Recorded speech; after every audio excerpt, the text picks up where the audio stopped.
Balan and you're watching Exposed India. हम लोग यहाँ से हटेंगे नहीं, जिंदा तो नहीं हटेंगे। इस आंदोलन को वो हर हाल में यहाँ से हटाना चाहते, भगाना चाहते। और दुर्भाग्य उस दिन ये था कि सरकार की जो फोर्स थी वो उनको बैकअप दे रही थी। जब 43 करोड़ जनसंख्या थी तब देश भूखों मरता था। आज लगभग 143 करोड़ है, वो आज भूखों मरने की स्थिति नहीं है। तो ये तो किसान की पुरुषार्थ है कि इसी कथित पार्टी के कुछ प्रायोजित लोग, ये बड़ा बढ़िया प्रश्न आपने पूछा है। उनकी गुंडागर्दी को बर्दाश्त किया, उनकी गालियों को बर्दाश्त किया, उनके जो गलत तरीके से इशारे कर रहे थे उनको बर्दाश्त किया हम लोगों ने। नमस्कार, आप देख रहे हैं एक्सपोज इंडिया और मैं हूं आपके साथ ऋतिक जोशी। इस वक्त आप कैमरे की निगाह से जो देख रहे हैं वो है इस अनिश्चित काल तक चालू हुए किसान आंदोलन का केंद्र बना गाजीपुर बॉर्डर, जहां से हर हमेशा ये आंदोलनरत किसान अपनी कर्म भूमि समझ के सरकार के खिलाफ लड़ने को तैयार है। हमारे साथ इस वक्त मौजूद है भारतीय किसान यूनियन के प्रदेश अध्यक्ष राजवीर सिंह जादौन। इस वक्त जो अभी किसान आंदोलन है, हमने देखा कि बीच में काफ़ी संख्या कम हो गई थी किसानों की, लेकिन अब ये धीरे धीरे जैसा कि सब बता रहे हैं कि धीरे धीरे गति पकड़ेगा या फिर और किसान आएंगे। इस वक्त बुआई का समय था, वो चले गए थे या फिर अपना काम करने गए थे।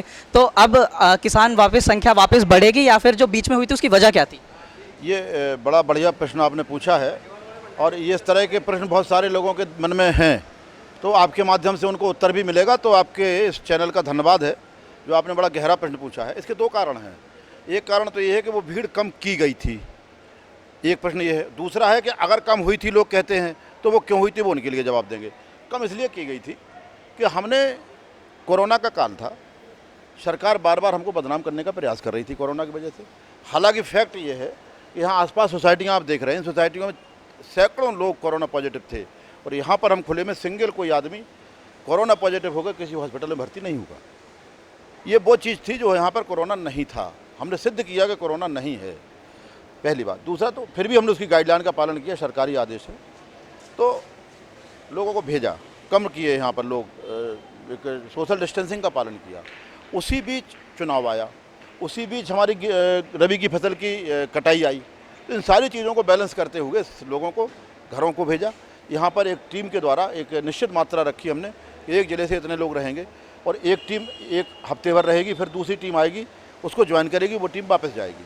तो जिससे काम भी नहीं रुका लोगों का, कोरोना में भी दिक्कत नहीं आई है और चुनाव में जो वोट डालने का मामला है, कम से कम संवैधानिक अधिकार है, उसका भी पालन किया गया। तो हमने इस प्रकार से अपने राष्ट्र हित में जो हमारे कर्तव्य थे कि हमें 130 करोड़ जनता का पेट भरना है, उसके लिए हमें खेतों में जाना पड़ेगा, फसल उगाना पड़ेगी, कटाई करना पड़ेगी। भले ही सरकार की गलत नीतियों की वजह से हमारा उत्पादन आधी से कम कीमत पर सरकार ने लूट लिया, वो विषय अलग है, लेकिन हमने फिर भी खुले मन से उस उत्पादन को लुटा करके इस देश को इस मजबूती पे पहुंचाया कि जब 43 करोड़ जनसंख्या थी तब देश भूखों मरता था। आज लगभग 143 करोड़ है, वो आज भूखों मरने की स्थिति नहीं है। तो ये तो किसान की पुरुषार्थ है। तो अगर हम खेतों में नहीं जाते तो कैसे पेट भरता? अगर हम चुनाव में भागीदारी नहीं करते, मतदान का प्रयोग नहीं करते, तो हम संवैधानिक अधिकार का दुरुपयोग करते। अगर हम कोरोना गाइडलाइन का पालन नहीं करते तो सरकार कहती कि ये तो भाई बात नहीं मानते। तो इन तीनों चीज़ों का पालन किया, इसलिए हमने भीड़ को कम किया। सर, आप बता रहे हैं कि आपने राष्ट्रहित में जो जो काम किए वो सब यहीं से हुए थे, गाजीपुर बॉर्डर से, लेकिन अभी आपने देखा कि बीते पिछले हफ्ते एक बार फिर से गाजीपुर बॉर्डर चर्चा का केंद्र बना। जो अभी आपने देखा यहाँ पे ये शांतिपूर्ण चल रहे आंदोलन पर हिंसात्मकता की जो कालिख लगी भाजपा नेताओं के बीच में और किसानों के बीच में जो हुआ, ये आंदोलन किसानों के बीच में जो हिंसा हुई, उस पर आपका क्या कहना है? देखिए, ये पहली बार नहीं हुआ। इस तरह पहले भी 28 जनवरी को प्रयास किया गया। उस समय भी ये इसी कथित पार्टी के कुछ प्रायोजित लोग जो झंडे बैनर के साथ थे, गाड़ियां यहाँ पर सब पता चला बड़े बड़े जनपुरुष थे, जननायक लोग थे, आए थे बड़ी टीमें लेकर के। और दुर्भाग्य उस दिन ये था कि सरकार की जो फोर्स थी वो उनको बैकअप दे रही थी। और उस दिन भी हमें लगा कि सरकार की फोर्स बैकअप दे रही, भाई वो पॉइंट अगर है किसी के स्वागत का, तो उस स्वागत का कम से कम अनुमति होना चाहिए, विधिवत अनुमति होना चाहिए, वो नहीं थी। और अगर स्वागत का पॉइंट है तो जहां हमारा मंच है उसी के पास पॉइंट होगा। भाई यूपी बॉर्डर तो काफ़ी लंबा है और हमने इसके पहले भी कहा, जो संपर्क हुआ, हमने कहा कि 100-200 मीटर कहीं आगे पीछे कर लो। लेकिन उनको चूँकि एक स्कैंडल के तहत आए थे, एक साजिश थी, उसके तहत आए थे, उस मनसा में वो पूरा होना चाहते थे। लेकिन हमारे किसानों ने धैर्य का परिचय दिया, शांति का परिचय दिया, उनकी गुंडागर्दी को बर्दाश्त किया, उनकी गालियों को बर्दाश्त किया, उनके जो गलत तरीके से इशारे कर रहे थे उनको बर्दाश्त किया हम लोगों ने, और फिर भी संयम बनाए रखा। तो इस तरह के तो चलते रहते हैं। सरकार के हैं लोग हैं, सरकारी लोग हैं, सरकार की व्यवस्था है। इस आंदोलन को वो हर हाल में यहाँ से हटाना चाहते, भगाना चाहते, लेकिन इस लोगों की ये जनभावनाएं हैं और आप सब लोगों के प्रेम में है कि हम लोग यहाँ से हटेंगे नहीं, जिंदा तो नहीं हटेंगे। लेकिन सर जैसा कि लोगों ने देखा कि गाड़ियों के उनके शीशे टूटे, उससे कहीं ना कहीं संदेश तो गलत गया ना यहाँ से। बिल्कुल बिल्कुल, बहुत बहुत बढ़िया बात आपने कही। गाड़ियों के शीशे की बात के पहले एक और बात मैं कहना चाहता हूँ। एक हमारे माननीय सभासद का हाथ कटा तलवार से, वो पूरी मीडिया ने दिखाया। मीडिया का धन्यवाद है, सैल्यूट है कि मीडिया ने दिखाया। वो सभासद खड़े हैं, तलवार गाड़ी पे रखी है, हाथ सुरक्षित है। फिर एक विजुअल आता है, तलवार दूसरी तरफ गाड़ी पे रखी है, हाथ कट जाता है। तो वो भी तलवार से हाथ काटा गया वहाँ पर, अपने हाथ से तलवार से हाथ काटा गया। तो जो हाथ काट सकते हैं उनको शीशा तोड़ना कितनी छोटी बात है। ये सिद्ध, ये प्रमाणिक है। राजवीर सिंह जादौन प्रमाणिक बात करते।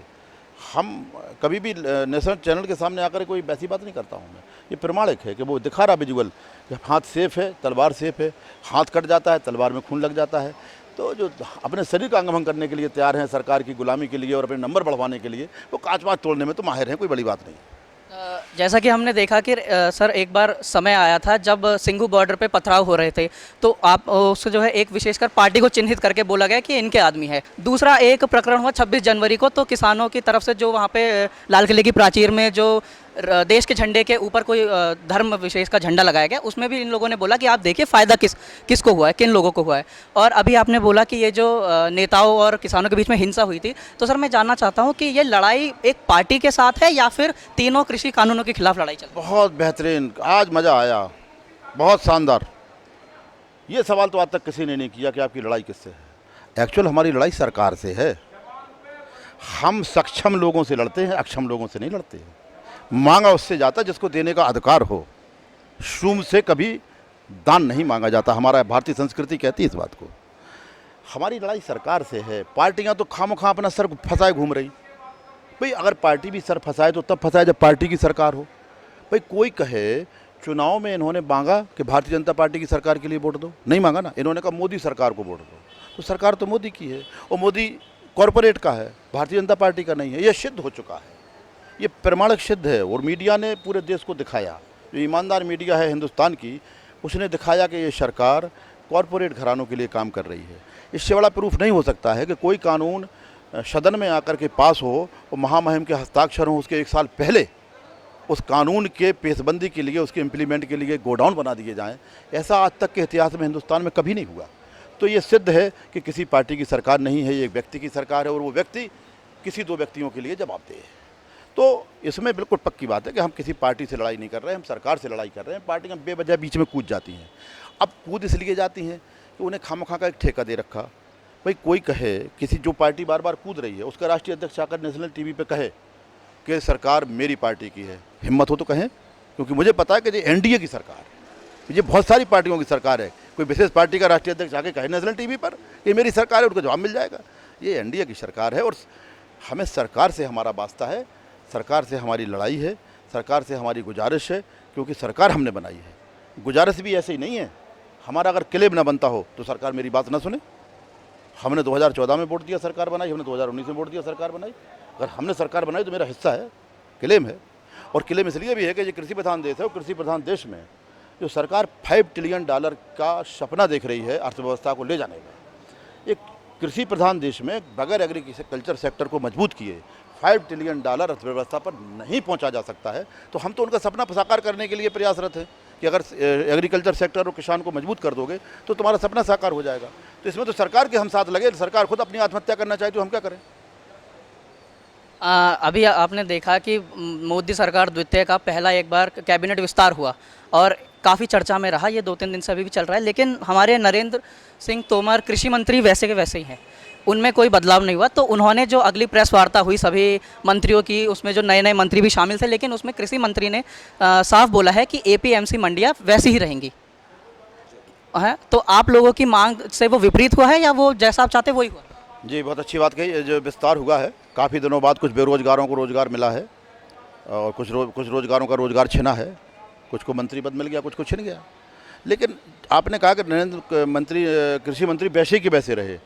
कृषि मंत्री हो या कोई और मंत्री हो, उसको वैसे ही के वैसे रहना पड़ेगा, नहीं तो मंत्री नहीं रह सकता। ये मंत्री पद की यहाँ पर अहारता है, योग्यता है कि आपको वैसे के वैसे ही रहना पड़ेगा। अगर ऐसे से वैसे होगे तो मंत्री पद नहीं रहेगा। कृषि मंत्री क्या, बड़े बड़े मंत्री वैसे ही के वैसे हैं, तो इसमें कोई बात नहीं। उनकी बेचारों की मजबूरी है, वो कुछ कह नहीं सकते, वो जो वहाँ से बताया जाता है वो करते हैं, वो कोई वैसे नहीं है। अब रही APMC एक्ट की बात, 1 लाख करोड़ का पैकेज दिया मंडियों को, किसके लिए दिया? आप उसको, अभी आएगा पूरा दस्तावेज हमने निकाल लिया है, वो इंफ्रास्ट्रक्चर मजबूत करने के लिए दिया है। बिल्डिंग्स बनेंगी, गोडाउन बनेंगे, ये सारी चीज़ें बनेंगी, इससे मंडी मजबूत होगी।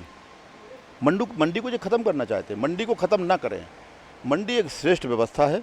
मंडी केवल अपने भ्रष्टाचार की वजह से वीक हुई, और उस भ्रष्टाचार में सरकारी अधिकारी और सरकार के जो लोग हैं उन्होंने मिलकर के इस मंडी तंत्र को पूरा ध्वस्त कर दिया।